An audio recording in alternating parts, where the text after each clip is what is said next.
اہل کراچی تیار ہو جائیں ایک اور ادبی میلے کے لیے۔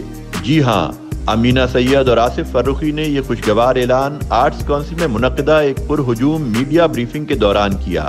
یہ دوسرا ادب فیسٹیول 31 جنوری سے 2 فروری سن 2020 تک جاری رہے گا۔ میڈیا بریفنگ کے دوران صدر آرٹس کونسل محمد احمد شاہ، زہرا نگاہ اور شمع سید کے علاوہ گوئٹے انسٹیٹیوٹ کے نمائندے بھی موجود تھے۔ اردو ادب سے دلچسپی رکھنے والوں کا جوش و خروش پریس کانفرنس میں ہی عروج پر دکھائی دیا۔ حاضرین میں فاطمہ حسن، ناصرہ زبیری، سیما طاہر اور محمد علی شیخی کے علاوہ کمشنر کراچی افتخار شلوانی بھی پیش تھے۔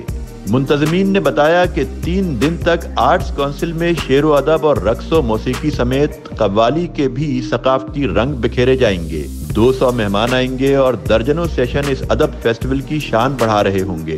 کمشنر کراچی کا کہنا تھا کہ ہم اہل علم کے تعاون سے کراچی کو اس کی کھوئی ہوئی ثقافتی رونقیں واپس لوٹانا چاہتے ہیں۔ گزشتہ سال گورنر ہاؤس میں ہونے والے اس فیسٹیول میں جو تشنگی رہ گئی تھی، وہ ممکنہ طور پر آرٹس کونسل میں اس سال پوری ہوتی دکھائی دے رہی ہے۔ کم از کم احمد شاہ کی گفتگو سے تو ایسا ہی لگ رہا تھا۔ مجھے امید ہے کہ ایک شاندار فیسٹیول اگلے ہفتے 3 روز اس شہر کے لوگوں کو ملے گا، جس میں تھاٹ پرووکنگ سیشنز بھی ہوں گے، کچھ انٹرٹینمنٹ بھی ہوگی، لٹریچر بھی ہوگا، کچھ سوشل ایشوز پر بھی گفتگو ہوگی۔ تو میں تھکتا نہیں ہوں اس سے، میری تو انرجی جو ہے میں اسی سے کشید کرتا ہوں۔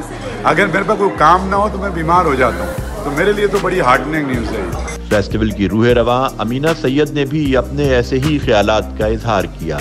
ہم اعلان کر رہے ہیں ادب فیسٹیول جو کراچی میں شروع ہونے والی ہے آرٹس کونسل میں 31 جنوری 4 بجے، اور 1 فروری اور 2 فروری کو یہاں سارے دن ہوگی، اور اس میں تقریباً 200 لوگ آئیں گے، رائٹرز آئیں گے، اور 65 سیشن ہوں گے، اور مشاعرہ ہوگا، قوالی ہوگی، پینل ڈسکشن، بک لانچز۔ تو یہ جو ساری سرگرمیاں ہیں، یہ جو ہمارا دوسرا ادب فیسٹیول ہے، اس کے بارے میں ہم اعلان کرنے کے لیے یہاں موجود ہیں، اور میں آپ کے ذریعے سب سے کہنا چاہتی ہوں کہ تشریف لائیں جمعے کو 4 بجے آرٹس کونسل کراچی 31 جنوری۔ میڈیا نمائندوں نے جس بڑی تعداد میں اس پریس بریفنگ کو کور کیا، اس سے اندازہ ہوتا ہے کہ ادب فیسٹیول کے دوسرے سیزن کو بھی بھرپور کوریج ملنے جا رہی ہے۔ خالد فرشوری، نیوز پاکستان، کراچی۔